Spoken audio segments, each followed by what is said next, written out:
Okay. അടുത്തൊരു question ആണ്, what about sugar and salt? When kept in different jars, these take the shape of the jar. Are they solids?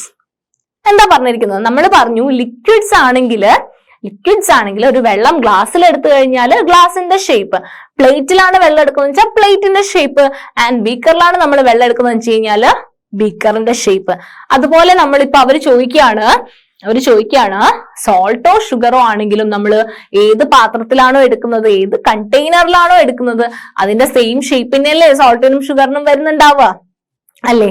നമ്മള് ഹോർലിക്സിന്റെ കുപ്പിയിലാണ് sugar ഇടുന്നതെന്ന് വെച്ച് കഴിഞ്ഞാല് ആ ബോട്ടിലിന്റെ shape ആയിരിക്കും അല്ലെ? നമ്മൾ വേറെ എന്തെങ്കിലും മിൽക്കി ബാറിന്റെ ഒക്കെ പാക്കറ്റിലാണെങ്കിൽ അതിന്റെ ഷേപ്പിലായിരിക്കും അല്ലെ? നമ്മൾ വേറെ ജാറിലാണ് ഇടുന്നതെന്ന് വെച്ച് കഴിഞ്ഞാല് ഷുഗറിന് അതിന്റെ ഷേപ്പില്ല. അപ്പം അതിന്റെ ഷേപ്പ് മാറുമല്ലേ എന്നാ ചോദിക്കുന്നത്. അങ്ങനെ മാറുവാണോ ചെയ്യുന്നേ? അങ്ങനെ എന്താ നിങ്ങക്ക് തോന്നുന്നേ?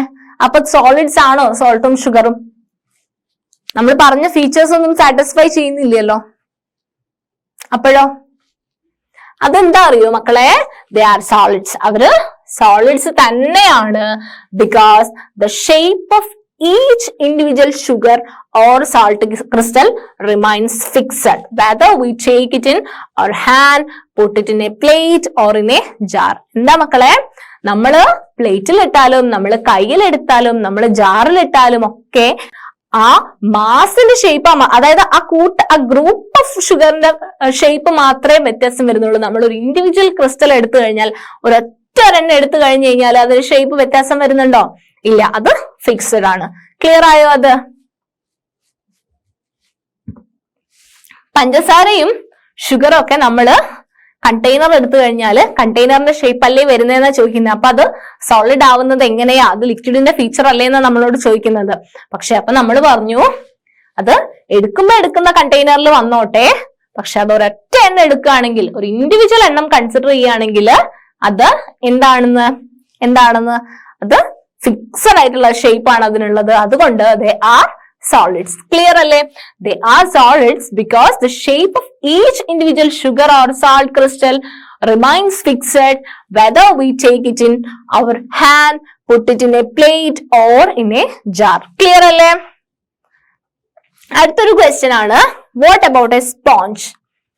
It is a solid yet we can compress it. Why? Sponge അതൊരു സോളിഡ് ആണ്, പക്ഷെ നമുക്ക് എന്ത് ചെയ്യാൻ പറ്റുന്നുണ്ട്? കംപ്രസ് ചെയ്യാൻ പറ്റുന്നുണ്ട്. നമ്മൾ പറഞ്ഞില്ലേ നോട്ട് കംപ്രസിബിൾ ആണ് സോളിഡ്സ്, നമുക്ക് കംപ്രസ് ചെയ്യാൻ പറ്റില്ല കാരണം അതിന്റെ പാർട്ടിക്കിൾസ് ഭയങ്കര അടുപ്പിച്ചാണുള്ളത് അല്ലെ? ഇതിങ്ങനെയാണ് സോളിഡ് ഇരിക്കുന്നത്, അതിന് നമുക്ക് കംപ്രസ് ചെയ്യാൻ പറ്റില്ല. ലിക്വിഡിൽ ഇങ്ങനെ ആയതുകൊണ്ട് നമുക്ക് കംപ്രസ് ചെയ്യാൻ പറ്റും, ഗ്യാസിൽ ഇങ്ങനെ ആയതുകൊണ്ട് നമുക്ക് കംപ്രസ് ചെയ്യാൻ വേണ്ടി പറ്റും. പക്ഷെ സോളിഡ്സിന് നമുക്ക് കംപ്രസ് ചെയ്യാൻ പറ്റില്ല എന്നാണ് നമ്മൾ പറഞ്ഞത്. പക്ഷെ ഒരു സ്പോഞ്ച് എടുത്തു കഴിഞ്ഞാൽ അത് സോളിഡ് അല്ലേ? പക്ഷെ നമുക്ക് എന്ത് ചെയ്യാൻ പറ്റും? കംപ്രസ് ചെയ്യാൻ വേണ്ടിയിട്ട് പറ്റും. അതെന്താന്നാ അവര് ചോദിക്കുന്നത്. അതെന്താ അങ്ങനെ? നിങ്ങൾക്ക് ഇങ്ങനത്തെ ക്വസ്റ്റ്യൻസ് ഒക്കെ വന്നിട്ടില്ലേ? ഞാൻ ഇത്രയും ഫീച്ചർ പഠിച്ചപ്പോ നിങ്ങൾക്ക് ഇങ്ങനെ ആലോചിക്കാൻ തോന്നിയോ? നിങ്ങൾക്ക് എന്താ സ്പോഞ്ച് എന്താ നമ്മൾ കംപ്രസ് ചെയ്യുമ്പോൾ കംപ്രസ് ആവുന്നുണ്ടല്ലോ, തോന്നിയില്ല? അതിന്റെ ആൻസർ എന്താണെന്നറിയോ മക്കളെ? സ്പോഞ്ചിന് മൈന്യൂട്ട് ആയിട്ടുള്ള ഹോൾസ് ഉണ്ട് അല്ലേ? കുറച്ച് ഇടയിൽ കുറെ ഹോൾസ് ഇല്ലേ? അതിനകത്ത് വന്നിട്ട് എയർ ഒക്യുപ്പൈ ചെയ്യും.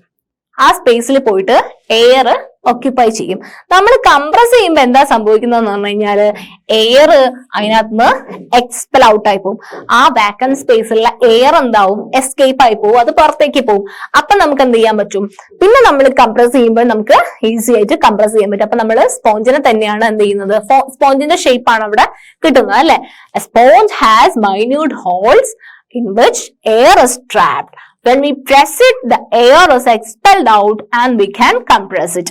നമ്മള് സ്പോഞ്ചിനെ കംപ്രസ് ചെയ്യുമ്പോൾ എയർ എന്താവുന്നതാണ്? എസ്കേപ്പ് ആവുന്നതാണ്. അതുകൊണ്ട് എന്താണ്? അത് ഒരു സോളിഡ് ആണ്. ക്ലിയർ ആയോ മക്കളെ സ്പോഞ്ചിന്റെ കേസ്? ഇനി കുറച്ച് കാര്യങ്ങൾ പറഞ്ഞുതരാം. Gases, especially oxygen and carbon dioxide, are essential for the survival of aquatic animals and plants. അല്ലേ? ഞാൻ ചോദിക്കട്ടെ, അക്വാറ്റിക് ആനിമൽസും പ്ലാന്റ് നിങ്ങൾക്ക് അറിയുന്ന ആൻസർ തന്നെയാണ്, എന്നാലും ഞാൻ പറഞ്ഞു തരുന്നേ ഉള്ളൂ. അക്വാറ്റിക് ആനിമൽസ് നമുക്ക് വേണമെങ്കിൽ നമുക്ക് ബ്രീത്ത് ചെയ്യാതെ എക്സിസ്റ്റൻസ് ഇല്ല അല്ലെ. നമ്മൾ ജസ്റ്റ് ഒരു 1 മിനിറ്റ് ഒന്ന് ഓക്സിജൻ ഇല്ലാതെ ഒന്ന് നിങ്ങളൊന്ന് ട്രൈ ചെയ്ത് നോക്കൂ. നിങ്ങൾക്ക് പറ്റുമോ? നിങ്ങളൊന്ന് ബ്രീത്ത് ഇൻ ചെയ്ത് അവിടെ വെച്ച് നോക്കൂ.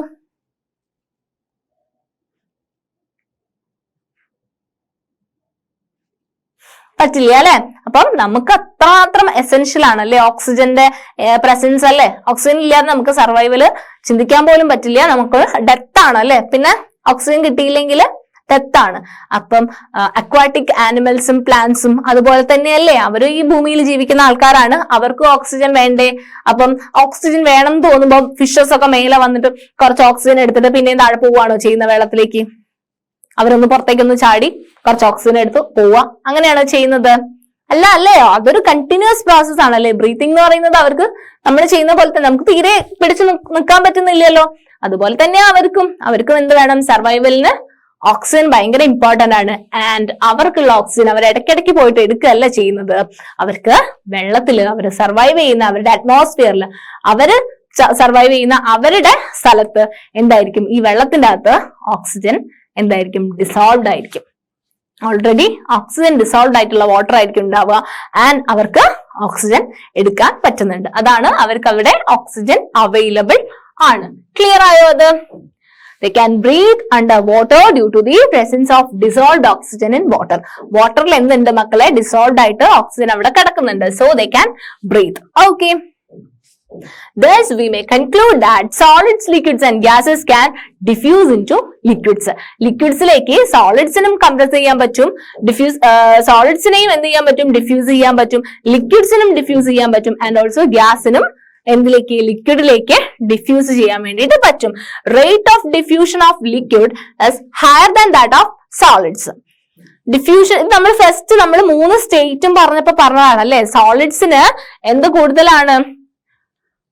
ലിക്വിഡ്സിന് സോളിഡ്സിനേക്കാളും റേറ്റ് ഓഫ് ഡിഫ്യൂഷൻ കൂടുതലാണ്. This is due to the fact that in the liquid state particles move freely and have greater space between each other as compared to the particles in solids. സോളിഡ്സിൽ ഉള്ളതിനേക്കാളും പാർട്ടിക്കിൾസിന്റെ ഇടയിലുള്ള space ലിക്വിഡ്സിന് കൂടുതലാണ്. So അവർക്ക് ഡിഫ്യൂഷനും കൂടുതലാണ്.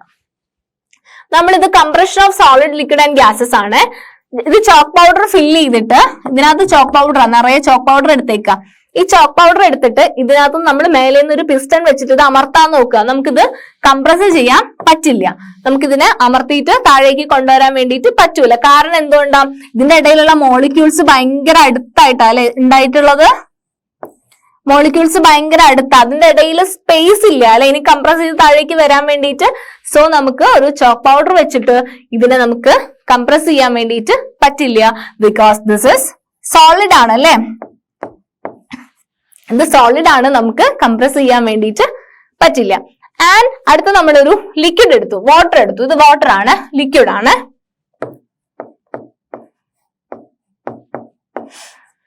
Liquid എടുത്തു.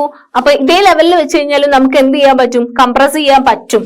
കുറച്ചെങ്കിലും compress ചെയ്യാൻ പറ്റും. Because ഇതിന്റെ ഇടയിലുള്ള സ്പേസ് എങ്ങനെയാ?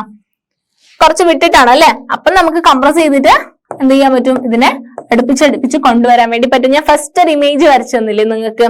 ആൻഡ് ഗ്യാസസ് ആണെങ്കിൽ ഒരുപാട് കംപ്രസ് ചെയ്യാൻ പറ്റും. കാരണം ഓരോ മോളിക്യൂൾസ് എന്താണ്? ഇഷ്ടം പോലെ സ്പേസ് അല്ലെ ഗ്യാസിന്റെ ഇടയിൽ. ഇങ്ങനെയാ ഗ്യാസിന്റെ മോളിക്യൂൾസിന്റെ പാർട്ടിക്കിൾസ് അറേഞ്ച് ചെയ്തിട്ടുള്ളത് അല്ലെ. ആൻഡ് അവരുടെ ഇടയിൽ ഒരുപാട് സ്പേസ് ഉള്ളത് കൊണ്ട് നമുക്ക് അതിനെ കംപ്രസ് ചെയ്തിട്ട് ഇങ്ങനെ കൊണ്ടുവരാൻ വേണ്ടി പറ്റും. അടുപ്പിച്ച് പാർട്ടിക്കിൾസിനെ കൊണ്ടുവരാൻ വേണ്ടിയിട്ട് പറ്റും. അതാണ് സോളിഡും ലിക്വിഡും ഗ്യാസും ഉള്ള കംപ്രസ് ചെയ്യാനുള്ള ഡിഫറൻസ്. നിങ്ങൾക്ക് മനസ്സിലായോ അത്? Solids are least compressible, liquids are less compressible, and gases are more compressible. അല്ലെ മോസ്റ്റ് കംപ്രസിബിൾ ആയിട്ടുള്ള ആൾക്കാരാണ് എന്ത്? ഗ്യാസസ്. നമുക്ക് ഒരുപാട് കംപ്രസ് ചെയ്യാൻ വേണ്ടിയിട്ട് പറ്റും. Gases are highly compressible as compared to solids and liquids. അതാണല്ലോ നമ്മൾ നേരത്തെ കണ്ടത്. ഇപ്പൊ കണ്ടല്ലേ? The liquefied petroleum gas, LPG ഇല്ലേ നമ്മുടെ വീട്ടിലൊക്കെ ഉപയോഗിക്കുന്ന സാധനം. Liquefied petroleum gas cylinder that we get in your home for cooking or the oxygen supplied to the hospitals in cylinder is compressed gas. നമ്മൾ liquefied petroleum gas എന്ന് പറഞ്ഞാൽ എന്താ? Liquefy ചെയ്ത് വെച്ചേക്കുക. ലിക്വിഫൈ ചെയ്യാന്ന് പറഞ്ഞു കഴിഞ്ഞാൽ എന്താ? ഗ്യാസിനെ എന്താക്കി വെച്ചേക്കുക? പ്രഷർ കൊടുത്തിട്ട്, പ്രഷർ ഞാൻ പറഞ്ഞ വാക്ക് ആലോചിച്ചോളെ. ഗ്യാസിനെ പ്രഷർ കൊടുത്തിട്ട് ലിക്വിഡ് ആക്കിയിട്ട് നമ്മള് വീട്ടിലുള്ള സിലിണ്ടറിലേക്ക് നിറയ്ക്കുക ചെയ്യുന്നത്. ഗ്യാസ് ഇങ്ങനെ പറന്ന് പന്തലിച്ച് കിടക്കുന്ന ഗ്യാസിനെ, പെട്രോളിയം ഗ്യാസിനെ ലിക്വിഫൈ ചെയ്തിട്ട് എന്ന് പറഞ്ഞു കഴിഞ്ഞാൽ മോളിക്യൂൾസിനെ കുറച്ചും കൂടി അടുത്തേക്ക് കൊണ്ടുവന്ന്. അപ്പൊ എന്താ അതിന്റെ ബെനിഫിറ്റ് എന്താ മക്കളെ? അങ്ങനെ ലിക്വിഫൈ ചെയ്യുന്നതുകൊണ്ടുള്ള ബെനിഫിറ്റ് എന്താ നമുക്ക്? ഈ റൂം മൊത്തമുള്ള ഗ്യാസിനെ കംപ്രസ് ചെയ്തിട്ട് ഒരു സിലിണ്ടറിലേക്ക് മാറ്റി കഴിഞ്ഞാൽ നമുക്ക് ഈസിലി അത് കൊണ്ടുവരാൻ പറ്റില്ലേ? അല്ലാതെ എനിക്ക് ഈ റൂമിനകത്തുള്ള മൊത്തം ഗ്യാസിനെ എനിക്ക് കൊണ്ടുപോകാൻ പറ്റുമോ? ഇല്ല അല്ലെ. പിന്നെന്താ, കൂടുതൽ കണ്ടന്റ്സും കൊണ്ടുവരാൻ പറ്റും അല്ലെ. കുറെ മോളിക്യൂൾ ഗ്യാസ് ഇങ്ങനെ എക്സ്പാൻഡ് ചെയ്ത് കിടക്കുന്ന ഗ്യാസിനെ നമ്മളൊരു കണ്ടെയ്നറിലേക്ക് മാറ്റുകയാണെങ്കിൽ അതിന്റെ ഇടയിലുള്ള സ്പേസ് കുറയ്ക്കാൻ പറ്റും അല്ലെ. അപ്പൊ കൂടുതൽ കണ്ടന്റ്സിനെ നമുക്ക് എന്ത് ചെയ്യാൻ പറ്റും? ഇതിനകത്തേക്ക് ലിക്വിഡ് ആക്കി മാറ്റുമ്പോൾ നമുക്ക് സേവ് ചെയ്യാൻ വേണ്ടി പറ്റും അല്ലെ. ഒരുപാട് കണ്ടന്റ്സും കൂടെ കിട്ടും അല്ലെ. സോ ഗ്യാസിനെ ലിക്വിഫൈ ചെയ്തിട്ടാണ് എന്ത് ചെയ്യുന്നത്? നമ്മളെ LPG സിലിണ്ടർ എന്ന് പറയുന്നത് ലിക്വിഫൈഡ് പെട്രോളിയം ഗ്യാസ്. ആ പെട്രോളിയം ഗ്യാസിന് എന്ത് ചെയ്താ? ലിക്വിഫൈ ചെയ്തിട്ടാണ് നമ്മൾ കത്തിക്കാൻ വേണ്ടിയിട്ട് എടുക്കുന്നത് അല്ലെ. സോ ആൻഡ് പിന്നെന്താ, oxygen supply to the hospitals. Oxygen supply ഒക്കെ നിങ്ങൾ കണ്ടിട്ടില്ലേ? ഗ്യാഷ്യസ് ആണത്, പക്ഷെ അത് എന്ത് ചെയ്യാ? ലിക്വിഫൈ ചെയ്തിട്ടാണ് എന്ത് ചെയ്യുന്നത്? ഉപയോഗിക്കുന്നത്. പിന്നെ compressed natural gas CNG is used as fuel these days in vehicles. വെഹിക്കിൾസിലുള്ള CNG ന്റെ ഫുൾ ഫോം എന്താ മക്കളെ? Compressed natural gas. CNG ആണെങ്കിലും നാച്ചുറൽ ഗ്യാസിന് എന്ത് ചെയ്തിരിക്കുകയാണ്? കംപ്രസ് ചെയ്തിട്ടുള്ളതാണ്. അതാണ് വെഹിക്കിൾസിൽ നമ്മൾ ഫ്യൂവൽസ് ആയിട്ട് യൂസ് ചെയ്യുന്നത്. Due to its high compressibility, large volume of a gas can be compressed into a small cylinder and transported easily. Clear ആണോ? അത് ഞാൻ പറഞ്ഞ പോയിന്റ്. ഇതൊക്കെ നിങ്ങൾക്ക് മൾട്ടിപ്പിൾ ചോയ്സ് ക്വസ്റ്റ്യൻ ആയിട്ടൊക്കെ ചോദിക്കാം കേട്ടോ. MCQs ചോദിക്കാം. Due to its high compressibility, അതിന് ഗ്യാസിനെ നന്നായിട്ട് കംപ്രസ് ചെയ്യാൻ പറ്റുന്നത് കൊണ്ട് large volume of gas can be compressed into small cylinder and transported easily നമുക്ക് ട്രാൻസ്പോർട്ട് ചെയ്യാൻ പറ്റും. ഒരു റൂമിലുള്ള മൊത്തം ഗ്യാസിനെ നമ്മൾ ഒരു സിലിണ്ടറിലേക്ക് മാറ്റി കഴിഞ്ഞു കഴിഞ്ഞാൽ നമുക്ക് ട്രാൻസ്പോർട്ട് ചെയ്യാൻ എന്തായിരിക്കും? എളുപ്പമായിരിക്കും അല്ലെ. അപ്പൊ ഞാൻ നിങ്ങളോട് ചുമ്മാ ഒരു ക്വസ്റ്റ്യൻ ചോദിക്കട്ടെ.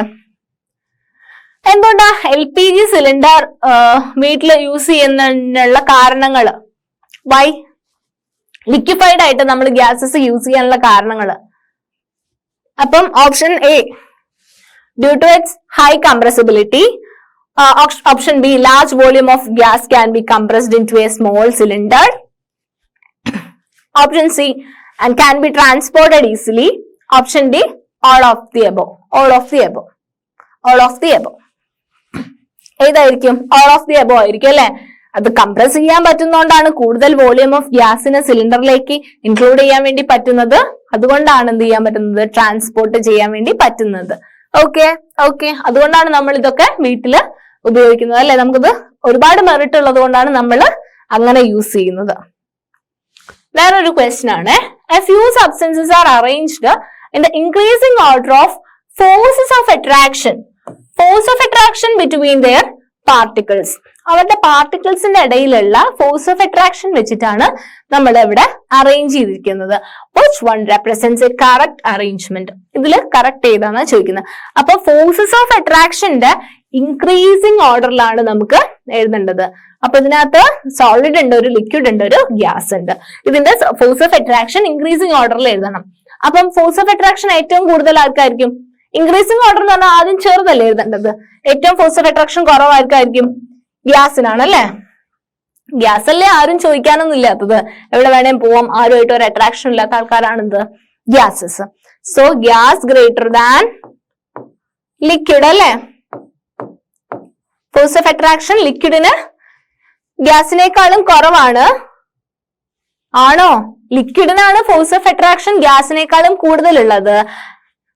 ഫോഴ്സ് ഓഫ് അട്രാക്ഷൻ ഏറ്റവും, അപ്പൊ തിരിച്ചല്ലേ വരിക മക്കളെ? ഫോഴ്സ് ഓഫ് അട്രാക്ഷൻ ഏറ്റവും കൂടുതൽ ആർക്കാ ഉള്ളത്?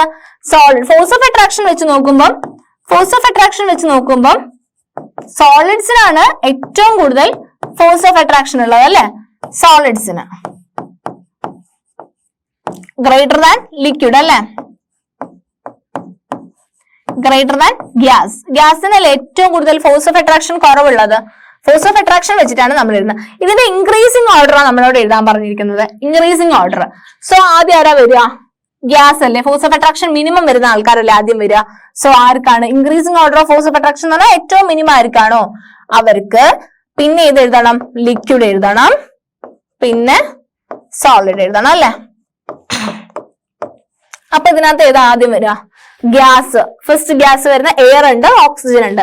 പിന്നെ നമ്മൾ ഏത് എഴുതണം? ലിക്വിഡ് എഴുതണം. ലിക്വിഡ് ആയിട്ട് എയർ കഴിഞ്ഞിട്ട് ഷുഗർ അല്ല വരുന്നത്, വാട്ടർ ആണ് വരേണ്ടത്. ആൻഡ് സോളിഡ് വരുന്നത് ഷുഗർ. അപ്പം ഓപ്ഷൻ സി ആണ് വരിക അല്ലെ. ഫോഴ്സ് ഓഫ് അട്രാക്ഷന്റെ ഇൻക്രീസിങ് ഓർഡർ ആണ് അല്ലെ. ഫോഴ്സ് ഓഫ് അട്രാക്ഷന്റെ ഇൻക്രീസിങ് ഓർഡർ എന്ന് പറഞ്ഞു കഴിഞ്ഞാൽ ഓക്സിജൻ, വാട്ടർ, ഷുഗർ. ഏറ്റവും കൂടുതൽ ഫോഴ്സ് ഓഫ് അട്രാക്ഷൻ ഉള്ളത് ആർക്കാം? ഷുഗറിനാണ് അല്ലെ. Because it is A solid അല്ലെ. ഷുഗർ സോളിഡ് ആയതുകൊണ്ട് ഇതിനാണ് ഫോഴ്സ് ഓഫ് അട്രാക്ഷൻ കൂടുതലുള്ളത്. അത് ക്ലിയർ അല്ലേ നിങ്ങൾക്ക്? പിന്നെ a gas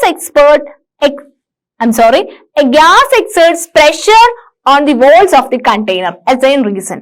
നമ്മള് ഒരു കണ്ടെയ്നറില് ഗ്യാസ് ഇങ്ങനെ എടുക്കുകയാണെങ്കിൽ, ഒരു കണ്ടെയ്നറിൽ നമ്മൾ ഗ്യാസ് എടുക്കുകയാണെങ്കിൽ ഈ ഗ്യാസ് എപ്പോ നോക്കിയാലും ഈ കണ്ടെയ്നറിലേക്ക് ഒരു പ്രഷർ കൊടുക്കുന്നുണ്ടാവും. ഒരു കണ്ടെയ്നറിലേക്ക് ഒരു പ്രഷർ കൊടുക്കുന്നുണ്ട്. നമ്മളിപ്പോ ഈ ബലൂണൊക്കെ ആണെങ്കിൽ നമ്മൾ ഫില്ല് ചെയ്ത് കഴിഞ്ഞാൽ ഈ ബലൂണിന്റെ വോൾസിലേക്ക് ഒരു പ്രഷർ കൊടുക്കുന്നു. അത് എന്തിലാണോ എടുത്തിരിക്കുന്നത് അതിനകത്തേക്ക് എന്തുണ്ടാവും? ഒരു പ്രഷർ കൊടുക്കുന്നുണ്ടാവേ. അതിന്റെ കാരണം എന്താണെന്ന് ചോദിക്കുന്നത്. Molecules in A gas have large kinetic energy. Energy കൂടുതൽ. എനർജിന്റെ ഒരു ടേംസിൽ നമ്മൾ ഇതുവരെ പഠിച്ചിട്ടില്ലല്ലോ. ഗ്യാസസില് മോളിക്യൂൾസിന് എനർജി കൂടുതലാ. എനർജി കൂടുതലാ. സോളിഡിനെ പോലെ എനർജി മൂവ്മെന്റ് ഉള്ളപ്പോ കാണിക്കുന്ന എനർജിയാണ് എന്ത്? കൈനറ്റിക് എനർജി അല്ലെ. മൂവ്മെന്റിന് കാണിക്കുന്ന എനർജിയാണ് എന്ത്? Kinetic energy. ഇത് സോളിഡാ. സോളിഡ് ഇങ്ങനെയല്ലേ ഇരിക്കുന്നത്. സോളിഡിന് മൂവ്മെന്റ് ഉണ്ടോ? ഇല്ല. അപ്പൊ എന്തായിരിക്കും? Kinetic energy. മൂവ്മെന്റ് ഉണ്ടോ എന്ന് പറഞ്ഞു കഴിഞ്ഞാല് ലെസ് ആണല്ലേ. കുറച്ച് സ്പേസ് ഉള്ളവരുടെ ഇടയിൽ അപ്പൊ മൂവ്മെന്റും കുറവായിരിക്കും. സോ അവർക്ക് ഏറ്റവും കുറവ് എന്തായിരിക്കും? കൈനറ്റിക് എനർജി ആയിരിക്കും അല്ലെ. ലിക്വിഡ് ആണെങ്കിലോ കുറച്ചൊരു മൂവ്മെന്റ് ഉണ്ട്. സോ അവർക്ക് കമ്പയറിംഗ് ടു സോളിഡ്സ് കുറച്ച് കൈനറ്റിക് എനർജി ഉണ്ടാവും. പക്ഷെ ഗ്യാസസിനെ വെച്ച് നോക്കുമ്പോൾ ഗ്യാസസിന് കൈനറ്റിക് എനർജി എന്തായിരിക്കും? മൂവ്മെന്റ് എന്തായിരിക്കും?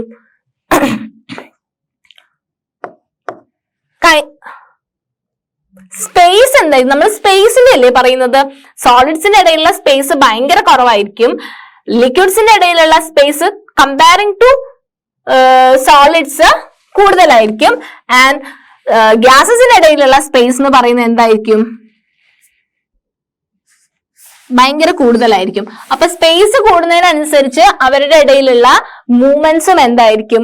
കൂടുതലായിരിക്കും. അപ്പൊ മൂവ്മെന്റ് ഏറ്റവും കൂടുതൽ ഉണ്ടാവുക ഏറ്റവും കൂടുതൽ സ്പേസ് ഉള്ള ആൾക്കാർക്കായിരിക്കില്ലേ. അപ്പം ഏറ്റവും കൂടുതൽ സ്പേസ് ഉള്ള ആൾക്കാർ ആരാ മക്കളെ? ഗ്യാസസ് ആണ് അല്ലെ. ഗ്യാസസിന് സ്പേസ് കൂടുതലാണ്, മൂവ്മെന്റ് കൂടുതലാണ്, എനർജി കൂടുതലായിരിക്കും. മൂവ്മെന്റ് കാണിക്കുമ്പോൾ വെലോസിറ്റി കാണിക്കുന്ന ആൾക്കാർ കാണിക്കുന്നതാണ് എന്ത്? Kinetic energy. അപ്പം ഗ്യാസ് പാർട്ടിക്കിൾസിനായിരിക്കും ഏറ്റവും കൂടുതൽ കൈനറ്റിക് എനർജി ഉണ്ടാവുക. അവർക്ക് മൂവ്മെന്റ് കൂടുതലാണ്, മൂവ്മെന്റിനെ കാണിക്കുന്ന എനർജിയാണ് kinetic energy. So they will be having high kinetic energy. അപ്പൊ എന്ത് ചെയ്യും? they strike the walls of the container. നമ്മൾ നല്ലൊരു ഫോഴ്സ് വെച്ചിട്ട്, ഒരു സർട്ടൈൻ ഫോഴ്സ് വെച്ചിട്ട് ഈ ഗ്യാസ് പാർട്ടിക്കിൾസ് ഈ കണ്ടെയ്നറിന്റെ മുകളിൽ എന്ത് ചെയ്യുന്നുണ്ടാവും? കൊളൈഡ് ചെയ്യുന്നുണ്ടാവും. അവര് സ്ട്രൈക്ക് ചെയ്യുന്നുണ്ടാവും. they strike the walls of the container with certain amount of force വെച്ചിട്ട് ഈ ഗ്യാസ് പാർട്ടിക്കിൾസ് അവർക്ക് നല്ല കൈനറ്റിക് എനർജി ഉണ്ട്. അവര് പോയിട്ട് ഈ വാൾസിനെ സ്ട്രൈക്ക് ചെയ്യും. എന്നിട്ട് അവരുടെ ഒരു മൊമെന്റം ഇമ്പാർട്ട് ചെയ്യും. അവര് നന്നായിട്ട് എനർജി ഉള്ള ആൾക്കാരായതുകൊണ്ട് തന്നെ അവര് എന്ത് ചെയ്യുന്നുണ്ടാവും? ഈ വാൾസ് ഓഫ് ദി കണ്ടെയ്നറിൽ പോയിട്ട് ഫോഴ്സ് കൊടുക്കുന്നുണ്ടാവുമായിരിക്കും. The force per unit area or momentum is responsible for the pressure of the gas. ആ ഒരു ഫോഴ്സ് പെർ യൂണിറ്റ് ഏരിയ ആണ് എന്ത് ചെയ്യുന്നത്? ആ പ്രഷറിന് കാരണമാകുന്നത്. ക്ലിയർ ആയോ നിങ്ങൾക്ക്? ഒരു ഗ്യാസ് ഈ കണ്ടെയ്നറിന്റെ വോളില് ഒരു പ്രഷർ എക്സേർട്ട് ചെയ്യുന്നുണ്ട്.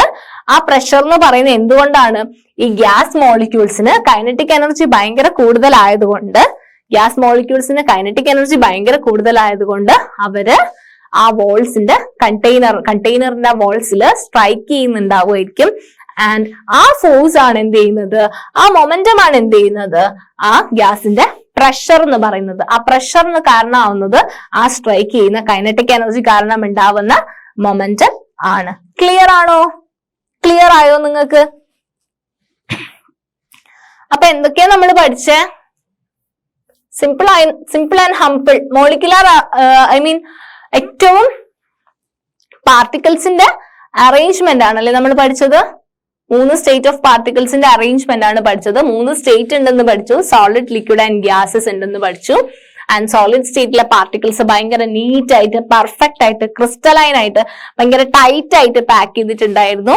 അതുകൊണ്ട് തന്നെ അവർക്ക് എന്തുണ്ട്? ഡെഫിനറ്റ് ആയിട്ട് ഒരു ഷേപ്പ് ഉണ്ട്, ഫിക്സഡ് ആയിട്ടുള്ള വോളിയം ഉണ്ട്, ഫിക്സഡ് ആയിട്ടുള്ള മാസ് ഉണ്ട്, ഭയങ്കര ടൈറ്റ് പാക്ഡ് ആണ്. അപ്പൊ അതുകൊണ്ട് തന്നെ അവരുടെ ഇടയിലുള്ള സ്പേസ് ഭയങ്കര കുറവാണ്. അവരുടെ ഫോഴ്സ് ഓഫ് അട്രാക്ഷൻ അത് ഭയങ്കര മാക്സിമം ആണ്. ആൻഡ് മൂവ്മെന്റ് ഭയങ്കര മിനിമം ആണ്. അവരെ കംപ്രസ് ചെയ്യാൻ നമുക്ക് ഭയങ്കര പാടാണ്. ഡിഫ്യൂഷൻ എന്ന് പറയുന്നത് ലീസ്റ്റ് ആണ്. അവർക്ക് ഫ്ലൂയിഡിറ്റി ഇല്ല. ആൻഡ് ലിക്വിഡ്സിന്റെ പാർട്ടിക്കിൾസ് കുറച്ച് ഗ്യാപ്പ് ഇട്ടാണ്, കുറച്ച് സ്പേസ് ഉണ്ട് അവരുടെ ഇടയിൽ. അതുകൊണ്ട് തന്നെ ലിക്വിഡ്സിന് ഡെഫിനറ്റ് ആയിട്ട് ഒരു ഷേപ്പ് ഇല്ല, പക്ഷെ കണ്ടെയ്നറിന്റെ ഷേപ്പ് ആണ് അവർക്ക് ഉണ്ടാവുക. ആൻഡ് അവർക്ക് വോളിയം ഫിക്സഡ് അല്ല, ഫിക്സഡ് ആണ്. ഹാവ് എ ഫിക്സഡ് വോളിയം ഉണ്ടാവും. അത് നമ്മൾ ഏത് കണ്ടെയ്നറിൽ എടുത്തു കഴിഞ്ഞാലും അവരുടെ ഷേപ്പ് മാത്രമേ വ്യത്യാസം വരുള്ളൂ. അവർക്ക് എന്താണ്? ഒരു ഫിക്സഡ് ആയിട്ടുള്ള വോളിയം. അത് ഗ്ലാസ്സിൽ എടുത്തു കഴിഞ്ഞാലും പ്ലേറ്റിൽ എടുത്തു കഴിഞ്ഞാലും ഒക്കെ ഫിക്സഡ് ആയിട്ടുള്ള ഒരു വോളിയം ആണ് അവർക്കുള്ളത്. പാർട്ടിക്കിൾസ് ഭയങ്കര ലൂസ് ആയിട്ടാണ് പാക്ക് ചെയ്തിട്ടുള്ളത്. കമ്പയർ ടു ആരെ കമ്പയർ ചെയ്യുമ്പോൾ? സോളിഡിനെ കമ്പയർ ചെയ്യുമ്പോൾ. ഗ്യാസിനെ കമ്പയർ ചെയ്യുമ്പോൾ അല്ല, സോളിഡിനേക്കാളും കുറച്ച് സ്പേസിലാണ് പാർട്ടിക്കിൾസ് അറേഞ്ച് ചെയ്തിട്ടുള്ളത്. So the space between the particle is intermediate and the force of attraction between the particle is intermediate. Movement of the particle is intermediate. They are less compressible. The rate of diffusion is more than solids and they are fluids. അല്ലേ? ലിക്വിഡ്സിന് fluid nature ഉണ്ട്. Next നമ്മൾ പിന്നെ ഗ്യാസസിനെ പറ്റിയാണ് പഠിച്ചത്. Gases എന്ന് പറയുന്നത് gaseous state. Particles ഭയങ്കര distance ഇട്ടിട്ടാണ് സ്ഥിതി ചെയ്യുന്നത് അല്ലെ? അറേഞ്ച്മെന്റ് എന്താ? ലൂസ്ലി പാക്ഡ് ആയിട്ടാണ് അറേഞ്ച് ചെയ്തിട്ടുള്ളത്. അവർക്ക് ഡെഫിനറ്റ് ആയിട്ട് എന്തുണ്ട്? ഷേപ്പ് ഇല്ല. പിന്നെ വോളിയവും ഫിക്സഡ് ആയിട്ട് ഇല്ല. അവർ ഏത് ഹോൾ കണ്ടെയ്നറിന്റെ സ്പേസിലാണ് എന്ത് ചെയ്യുന്നത്? ഗ്യാസസ് ഓക്യുപ്പൈ ചെയ്യുന്നത്. പാർട്ടിക്കിൾസ് ഭയങ്കര ലൂസ് ആയിട്ടാണ് അറേഞ്ച് ചെയ്തിരിക്കുന്നത്. ആൻഡ് പാർട്ടിക്കിൾസിന്റെ ഇടയിലുള്ള സ്പേസ് എന്ന് പറയുന്നത് മാക്സിമം ആണ്. അവരുടെ ഇടയിലുള്ള അട്രാക്ഷൻ എന്ന് പറയുന്നത് മിനിമം ആണ്. അവരുടെ മൂവ്മെന്റ് എന്ന് പറയുന്നത് എന്താണ്? മാക്സിമം ആണ്. അവരുടെ കൈനറ്റിക് എനർജി എന്താണ്? മാക്സിമം. നമ്മൾ പഠിച്ചല്ലേ, കൈനറ്റിക് എനർജി മാക്സിമം ആണ്. അവരെ നമുക്ക് നന്നായിട്ട് കംപ്രസ് ചെയ്യാൻ പറ്റും. അവർ കാണിക്കുന്ന ഒരു ഫീച്ചർ ആണ് ഡിഫ്യൂഷൻ എന്ന് പറയുന്നത്. ആൻഡ് ലിക്വിഡിറ്റി, അവർക്ക് ഫ്ലൂയിഡിറ്റി ഉണ്ട്. നമ്മൾ 3 സ്റ്റേറ്റിന്റെ ഇടയിലുള്ള വ്യത്യാസം ഇത് നിങ്ങൾ നോട്ട്ബുക്കിൽ വരച്ചു വെക്കണേ മക്കളെ. ഈ അറേഞ്ച്മെന്റ് കൃത്യമായിട്ട് നിങ്ങൾ നോട്ട് ചെയ്ത് വെക്കണേ. ഈ അറേഞ്ച്മെന്റ് അറിഞ്ഞാൽ കഴിഞ്ഞാൽ തന്നെ നിങ്ങൾക്ക് ആ ഒരു എങ്ങനെയാണ് ഇതിന്റെ ഫോഴ്സ് ഓഫ് അട്രാക്ഷൻ, എങ്ങനെയാണ് ഇവർ തമ്മിലുള്ള മൂവ്മെന്റ് എങ്ങനെയാണ് പോസിബിൾ ആവുന്നത്, ഇവരുടെ എനർജി ലെവൽ എന്താണ്, ഇവരുടെ ഇവരുടെ അട്രാക്ഷൻ എങ്ങനെയാണ്, ഇവരുടെ ഷേപ്പ് എങ്ങനെയാണ്, ഇവരുടെ പാക്കിംഗ് എങ്ങനെയാണ്, ഇവരുടെ ഇടയിലുള്ള സ്പേസ് എങ്ങനെയാണ്, ഇതൊക്കെ നിങ്ങൾക്ക് ഈ ഒരൊറ്റ ഇമേജ് ഈ ഒരൊറ്റ പിക്ചറിൽ നിന്ന് നിങ്ങൾക്ക് ഗ്രാസ്പ് ചെയ്തെടുക്കാൻ വേണ്ടി പറ്റും. പിന്നെ കുറച്ച് റബ്ബർ ബാൻഡിന്റെയും ഷുഗറും സോൾട്ടും സ്പോഞ്ചിന്റെ കംപ്രഷനും പിന്നെ നമ്മുടെ ലിക്വിഫൈഡ് പെട്രോളിയം ഗ്യാസ് ആണെങ്കിലും നമ്മുടെ അക്വാറ്റിക് ആനിമൽസിനെ പറ്റിയൊക്കെ പഠിച്ചു. കംപ്രസ് ചെയ്യാൻ പറ്റുന്ന ഗ്യാസസിനെ നമുക്ക് നന്നായിട്ട് കംപ്രസ് ചെയ്യാൻ പറ്റുമെന്ന് പഠിച്ചു. ലിക്വിഡ്സിനെ അത്രമേൽ കംപ്രസ് ചെയ്യാൻ പറ്റില്ല എന്ന് പഠിച്ചു. സോളിഡ്സ് ആർ ലീസ്റ്റ് കംപ്രസബിൾ എന്ന് പഠിച്ചു അല്ലെ? കുറച്ച് ക്വസ്റ്റ്യൻസ് ചെയ്തു. ഗ്യാസസ് എക്സേർട്ട് ചെയ്യുന്ന പ്രഷർ എങ്ങനെയാന്ന് പഠിച്ചു. ഇത്രയുമാണ് നമ്മൾ ഈ ഒരു സെഷനിൽ ഡിസ്കസ് ചെയ്തത്. നിങ്ങൾക്ക് അത് എത്രയും ക്ലിയർ അല്ലേ? ഇതാണ് അതിന്റെ പാർട്ടിക്കിളിന്റെ അറേഞ്ച്മെന്റ് ആണ് അതിൽ ഏറ്റവും ഇമ്പോർട്ടന്റ് എന്ന് പറയുന്നത്. പിന്നെ നമ്മൾ ചെയ്ത് നോക്കി കുറച്ച് ക്വസ്റ്റ്യൻ ആൻസർ നിങ്ങൾ നോക്കുക. ഇത്രയാണ് അതിന്റെ ഈ ടോപ്പിക് എന്ന് പറയുന്നത്. സ്റ്റേറ്റ് ഓഫ് മാറ്റർ 3 സ്റ്റേറ്റുകൾ, സോളിഡ്, ലിക്വിഡ് ആൻഡ് ഗ്യാസസ്. ഇനി നമുക്ക് അങ്ങോട്ടേക്ക് ഓരോ സ്റ്റേറ്റ് നമുക്ക് സോളിഡിനെ ലിക്വിഡ് ആക്കാൻ പറ്റുമോ മാറ്റാൻ പറ്റുമോ എന്നൊക്കെയാണ് ഇനി ഡിസ്കസ് ചെയ്യാനുള്ളത്. ഇത്രയും പാർട്ട് ക്ലിയർ ആണെങ്കിൽ ഇനി അങ്ങോട്ടേക്ക് ഭയങ്കര എളുപ്പമായിരിക്കും പഠിക്കാൻ വേണ്ടിയിട്ട്. സിമ്പിൾ. So welcome back. നമ്മള് മാറ്റർ ഇൻ അവർ സറൗണ്ടിങ്സ് എന്ന് പറയുന്ന കെമിസ്ട്രിയിലെ 9th കെമിസ്ട്രിയിലെ കുറച്ച് ടോപ്പിക്സ് ആണ് നമ്മൾ ഇത്രയും നേരമായിട്ട് ഡീൽ ചെയ്ത അല്ലെ? നമ്മള് എന്തൊക്കെ പഠിച്ചു ആ ചാപ്റ്ററിൽ എന്തൊക്കെ പഠിച്ചു?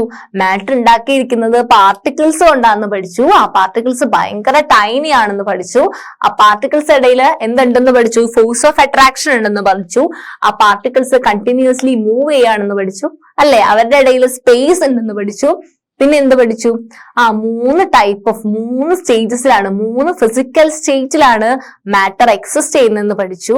സോളിഡ്സ്, ലിക്വിഡ്സ് ആൻഡ് ഗ്യാസസ് എന്ന് പറയുന്ന 3 ഫിസിക്കൽ സ്റ്റേറ്റിലാണ് നമ്മുടെ മാറ്റർ എക്സിസ്റ്റ് ചെയ്യുന്നതെന്ന് പഠിച്ചു.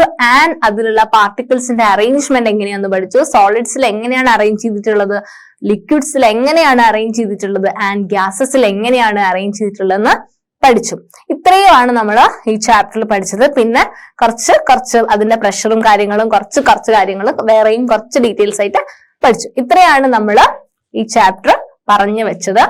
ഇനി എനിക്കൊരു സംശയം എന്താന്ന് പറഞ്ഞു കഴിഞ്ഞാല്, ഞാൻ പറഞ്ഞു സോളിഡിന്റെ പാർട്ടിക്കിൾസ് ഇങ്ങനെയാണ് ഓർഡർ ആയിട്ട് അറേഞ്ച് ചെയ്തിട്ടുണ്ട്, അടുത്തടുത്തായിട്ട് അറേഞ്ച് ചെയ്തിട്ടുണ്ട്. ലിക്വിഡ്സിന്റെ പാർട്ടിക്കിൾസ് കുറച്ചും കൂടി ഡിസ്റ്റൻസ് ഒക്കെ ഇട്ടിട്ട് അറേഞ്ച് ചെയ്തിട്ടുണ്ട്. ആൻഡ് ഗ്യാസസിന്റെ പാർട്ടിക്കിൾസ് കുറച്ചും കൂടെ സോളിഡിനേക്കാളും ലിക്വിഡിനേക്കാളും കുറച്ചും കൂടെ ഡിസ്റ്റൻസിലാണ് ഗ്യാസ് പാർട്ടിക്കിൾസ് അറേഞ്ച് ചെയ്തിട്ടുള്ളതെന്ന് പഠിച്ചു.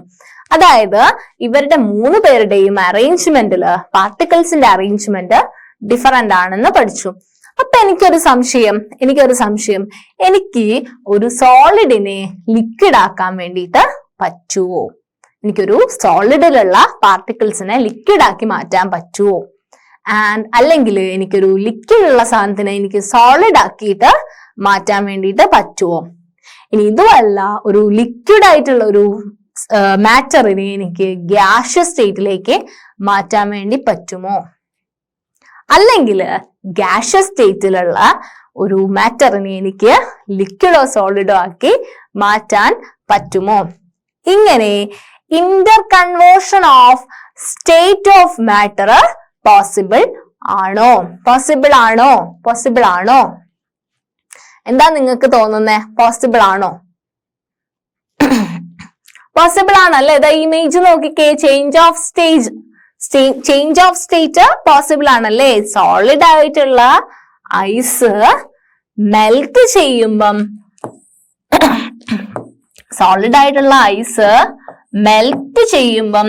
ലിക്വിഡ് ആയിട്ടുള്ള വാട്ടർ കിട്ടുന്നുണ്ടല്ലേ? സോളിഡ് ആയിട്ടുള്ള ഐസ് മെൽറ്റ് ചെയ്യുമ്പം ലിക്വിഡ് ആയിട്ടുള്ള വാട്ടർ കിട്ടുന്നുണ്ട്.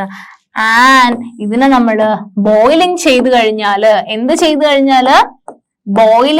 കഴിഞ്ഞാല് നമുക്ക് ഗ്യാസിന്റെ വേപ്പറും കിട്ടുന്നുണ്ടല്ലേ? അപ്പം സോളിഡ് ആയിട്ടുള്ള ഐസിനെ മെൽറ്റ് ചെയ്യുമ്പം ലിക്വിഡ് ആയിട്ടുള്ള വാട്ടർ കിട്ടുന്നുണ്ട്. ആൻഡ് ലിക്വിഡ് ആയിട്ടുള്ള വാട്ടറിനെ നമ്മൾ ജസ്റ്റ് ബോയിൽ ചെയ്യുമ്പോൾ നമുക്ക് എന്ത് കിട്ടുന്നുണ്ട്? ഗ്യാസ് ആയിട്ടുള്ള വാട്ടറിന്റെ വേപ്പറിനെ കിട്ടുന്നുണ്ട്. സോ എനിക്ക് സോളിഡിനെ ലിക്വിഡ് ആക്കാം, ലിക്വിഡിനെ ഗ്യാസ് ആക്കാം, ഗ്യാസിനെ വേണമെങ്കിൽ ലിക്വിഡ് ആക്കാം, ലിക്വിഡിനെ വേണമെങ്കിൽ ഇത് ഫ്രീസ് ചെയ്ത് എന്താ മതി, ഇതിനെ എടുത്ത് ഫ്രിഡ്ജിൽ വെച്ചാൽ മതി അല്ലെ? ഇതിനെ ഫ്രീസ് ചെയ്ത് കഴിഞ്ഞാൽ എന്ത് ചെയ്യാൻ പറ്റും? വെള്ളം എടുത്ത് ഫ്രീസിങ് ചെയ്ത് കഴിഞ്ഞാൽ എന്ത് ചെയ്യാൻ പറ്റും? എനിക്ക് ലിക്വിഡിനെ സോളിഡ് ആക്കി മാറ്റാൻ പറ്റും. ആൻഡ് ഗ്യാസിനെ ലിക്വിഡ് ആക്കണമെങ്കിൽ കണ്ടൻസ് ചെയ്താൽ മതി അല്ലെ? തണുപ്പിച്ചാൽ മതി. ഗ്യാസ് വേപ്പറിനെ ലിക്വിഡ് ആക്കണമെങ്കിൽ കണ്ടൻസ് ചെയ്താലും മതി. അപ്പൊ എനിക്ക് Inter conversion of change of state, എനിക്ക് സ്റ്റേറ്റ് ഇങ്ങനെ മാറ്റി ഒരേ പാർട്ടിക്കിൾസിനെ തന്നെ എന്ത് ചെയ്യാൻ പറ്റുന്നുണ്ട്? മാറ്റി അറേഞ്ച് ചെയ്യാൻ വേണ്ടിയിട്ട് പറ്റുന്നുണ്ട്. അങ്ങനെ എനിക്ക് പറ്റണമെങ്കിൽ ഇങ്ങനെ ചേഞ്ച്, ഇവിടെ ഞാൻ എന്തിലൊക്കെ കാര്യങ്ങളിൽ മാറ്റം വരുത്തിയപ്പോഴാണ് എനിക്ക് ചേഞ്ച് ഓഫ് സ്റ്റേറ്റ് പോസിബിൾ ആയത്? എന്തൊക്കെ ഒന്നില്ലെങ്കിൽ ടെമ്പറേച്ചറിലുള്ള വ്യത്യാസം അല്ലെ? തണുപ്പിക്കുകയും ചൂടാക്കുകയും ഒക്കെ ചെയ്യുന്ന എന്താ? ചേഞ്ച് ഇൻ ടെമ്പറേച്ചർ അല്ലെ? ഒന്നില്ലെങ്കിൽ ചേഞ്ചിങ് എന്ത്? ടെമ്പറേച്ചർ.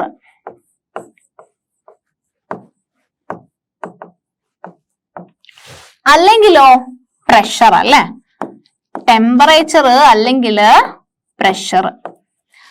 ടെമ്പറേച്ചറോ പ്രഷറിലോ ഉള്ള വ്യത്യാസം വരുത്തിയിട്ട് എനിക്ക് ഒരു സ്റ്റേറ്റിലുള്ള മാറ്ററിനെ വേറൊരു സ്റ്റേറ്റിലേക്ക് മാറ്റാൻ വേണ്ടി പറ്റും. 2 കാര്യങ്ങൾ നോക്കിയാൽ മതി. ടെമ്പറേച്ചർ ചേഞ്ച് അല്ലെങ്കിൽ പ്രഷർ ചേഞ്ച്. രണ്ട് മാറ്റങ്ങൾ രണ്ടിലെ ഏതെങ്കിലും ഒരു വ്യത്യാസം വരുത്തി കഴിഞ്ഞു കഴിഞ്ഞാൽ എനിക്ക് ചേഞ്ച് ഓഫ് സ്റ്റേറ്റ് പോസിബിൾ ആണ്. ഓക്കെ, ഫസ്റ്റ് നമ്മൾ ടെമ്പറേച്ചറിന്റെ ഇഫക്റ്റ് ആണ് പഠിക്കുന്നത്. ടെമ്പറേച്ചർ മാറ്റിയാൽ എങ്ങനെ നമുക്ക് സ്റ്റേറ്റ് ചേഞ്ച് ചെയ്യാൻ വേണ്ടി പറ്റും? എങ്ങനെയാ? when a solid is heated, solid എടുത്തു, ഐസ് എടുത്തു, ചൂടാക്കി, it changes into liquid. Ice ചൂടാക്കിയപ്പോ എന്ത് ചെയ്തു? ഐസ് ലിക്വിഡ് ആയി. അല്ലെങ്കിൽ ഒരു സോളിഡ് ഹീറ്റ് ചെയ്തപ്പം എന്തായിട്ട് മാറി? ലിക്വിഡ് ആയിട്ട് മാറി. ഇനി ഞാൻ ലിക്വിഡിനെ എന്ത് ചെയ്തു? ഹീറ്റ് ചെയ്തു. കുറെ നേരം ഹീറ്റ് ചെയ്യുമ്പോൾ എന്ത് സംഭവിക്കും? ലിക്വിഡ് ഗ്യാസ് ആയിട്ട് മാറും അല്ലെ? ഞാൻ പറഞ്ഞതല്ലേ. അങ്ങനെ ഗ്യാസിനെ നമ്മൾ തണുപ്പിച്ചു കഴിഞ്ഞാൽ, കൂൾ ചെയ്ത് കഴിഞ്ഞാൽ it changes into liquid and again liquid is cooled, it changes into solid അല്ലേ? അപ്പം നമുക്ക് സോളിഡിനെ ചൂടാക്കിയാൽ സോളിഡിനെ ഹീറ്റ് ചെയ്ത് കഴിഞ്ഞാൽ അത് ലിക്വിഡ് ആവും. സോളിഡിനെ ഹീറ്റ് ചെയ്ത് കഴിഞ്ഞാൽ ലിക്വിഡ് ആവും. ആൻഡ് ലിക്വിഡിനെ ഹീറ്റ് ചെയ്ത് കഴിഞ്ഞാൽ ഗ്യാസ് ആവും. ഇവിടെ ഒരു ട്രയാങ്കിൾ ഇട്ട്, ഈ ഹീറ്റ് ചെയ്യാന്ന് പറഞ്ഞു കഴിഞ്ഞാൽ ഇങ്ങനെ ഒരു ട്രയാങ്കിൾ ഇട്ട് കഴിഞ്ഞാൽ അതിന്റെ അർത്ഥം ഹീറ്റ് കൊടുക്കുക എന്നുള്ള അർത്ഥമാണ്. മീനിങ് എന്താ? ഹീറ്റ് കൊടുക്കുക. അപ്പൊ നമ്മള് ഈ ഗിവ്സിന്റെ മേലെ ഒരു ട്രയാങ്കുലർ സൈൻ ഇട്ട് കഴിഞ്ഞാൽ അത് ഹീറ്റിംഗ് എന്നുള്ളൊരു മീനിങ് ആണ്. ആൻഡ് ഗ്യാസിനെ നമുക്ക് തണുപ്പിച്ചു കഴിഞ്ഞാൽ, കൂളാക്കി കഴിഞ്ഞു കഴിഞ്ഞാൽ എന്ത് കിട്ടും? ലിക്വിഡ് കിട്ടും. ലിക്വിഡിനെ കൂളാക്കി കഴിഞ്ഞു കഴിഞ്ഞാൽ, തണുപ്പിച്ചു കഴിഞ്ഞാൽ നമുക്ക് സോളിഡും കിട്ടും. ക്ലിയർ അല്ലേ? So when a gas is cold, it changes into liquid. When a liquid is cooled, it changes into solid. ഇപ്പം ഐസിനെ ഹീറ്റ് ചെയ്താൽ it changes into water. If water is heated, it changes into steam ആയിട്ടാ മാറുക. അതിന് നമ്മൾ എന്താ പറയാ? Steam. Water vapour അല്ലെങ്കിൽ steam ആയിട്ട് മാറും. സ്റ്റീമിനെ നമ്മൾ കൂൾ ചെയ്ത് കഴിഞ്ഞാൽ it changes into water. If water is cold, it changes into ice ആയിട്ടും മാറും. ഓക്കെ, സോ എന്താ ഇവിടെ ചെയ്യുന്നത്? നമ്മൾ എന്താ ഇവിടുന്ന് നമ്മൾ നോക്കൂ, ഇത് സോളിഡ് ആണ്. എങ്ങനെ മനസ്സിലായി ഇത് സോളിഡ് ആന്ന്? ഇത് സോളിഡ് ആന്ന് എങ്ങനെയാ മനസ്സിലായത്? ഇതിലെ പാർട്ടിക്കിൾസ് എങ്ങനെയാ അറേഞ്ച് ചെയ്തിട്ടുള്ളത്? പാർട്ടിക്കിൾസ് എങ്ങനെയാ? ഇത് അടുപ്പിച്ച് ഭയങ്കര ഓർഡർ ആയിട്ട്, ഭയങ്കര ക്രിസ്റ്റലൈൻ ആയിട്ട്, ഭയങ്കര വൃത്തിയിലാണ് അല്ലെ? തീരെ സ്പേസ് ഇല്ലാതെ, മിനിമം സ്പേസില്, ഭയങ്കര അട്രാക്ഷനില് അല്ലെ? ഒട്ടും മൂവ് ചെയ്യാൻ പറ്റാതെ പാർട്ടിക്കിൾസിനെ അറേഞ്ച് ചെയ്തതിൽ നിന്ന് നമുക്ക് എന്ത് മനസ്സിലായി? ഇത് സോളിഡ് ആണെന്ന് മനസ്സിലായി. ആൻഡ് ഇതെന്തായിരിക്കും അപ്പം? ഇത് ലിക്വിഡ് ആണല്ലേ? ലിക്വിഡ് ആണ്. എന്താ? പാർട്ടിക്കിൾസ് എങ്ങനെയാ? കുറച്ച് ഡിസ്റ്റൻസ് ഇട്ടിട്ടാണ് എന്തല്ലേ പാർട്ടിക്കിൾ അറേഞ്ച് ചെയ്തിട്ടുള്ളത്. ആൻഡ് ഇത് ഗ്യാസ് ആണ്. എങ്ങനെ മനസ്സിലായി? ഒരുപാട് ദൂരത്തിലാണല്ലേ പാർട്ടിക്കിൾസ് അറേഞ്ച് ചെയ്തിട്ടുള്ളത്. സോ അത് ഗ്യാസ് ആണെന്ന് മനസ്സിലായി. ഇനി ഇതിന്റെ ഇന്റർ കൺവേർഷൻ എങ്ങനെയാ? സോളിഡിനെ ലിക്വിഡ് ആക്കണമെങ്കിൽ ഞാൻ എന്ത് ചെയ്താൽ മതി? സോളിഡിനെ ലിക്വിഡ് ആക്കാൻ ഞാൻ എന്ത് കൊടുത്താൽ മതി മക്കളെ? ഹീറ്റ് കൊടുക്കുക അല്ലേ? ആൻഡ് ഈ ലിക്വിഡിനെ എനിക്ക് ഗ്യാസ് ആക്കണമെങ്കിൽ ഞാൻ എന്ത് കൊടുക്കണം? ഹീറ്റ് കൊടുക്കണം അല്ലേ? ആൻഡ് ഈ ഗ്യാസിനെ എനിക്ക് ലിക്വിഡ് ആക്കണമെങ്കിൽ ഞാൻ എന്ത് ചെയ്താൽ മതി? കൂളല്ലേ? തണുപ്പിച്ചു കഴിഞ്ഞാൽ എനിക്ക് ഗ്യാസിനെ ലിക്വിഡ് ആക്കാൻ പറ്റും. ലിക്വിഡിനെ ഞാൻ സോളിഡ് ആക്കണമെങ്കിൽ എന്ത് ചെയ്താൽ മതി? കൂള് ചെയ്താൽ മതി. So Inter conversion of matter ആണ് ഇവിടെ ചെയ്തിരിക്കുന്നത്. സോളിഡിനെ ചൂടാക്കി ലിക്വിഡ് ആക്കി, ലിക്വിഡിനെ ചൂടാക്കി ഗ്യാസ് ആക്കി, ഗ്യാസിനെ തണുപ്പിച്ച് ലിക്വിഡ് ആക്കി, ലിക്വിഡിനെ തണുപ്പിച്ച് സോളിഡ് ആക്കി. അപ്പൊ നമുക്ക് 3 സ്റ്റേറ്റിനെ അങ്ങോട്ടും ഇങ്ങോട്ടും, ഇത് ഞാൻ വാട്ടറിനല്ല, ഇതൊരു സോളിഡ് എന്നാണ് പറയുന്നത്. വാട്ടറിനെ ആയാലും എന്തിനെ ആയാലും നമുക്ക് സോളിഡിനെ ലിക്വിഡ് ആക്കുക, ലിക്വിഡിനെ ഗ്യാസ് ആക്കുക എന്നുള്ളൊരു കൺസെപ്റ്റ് ആണ് നിങ്ങൾ മനസ്സിലാക്കേണ്ടത്. ഓക്കെ.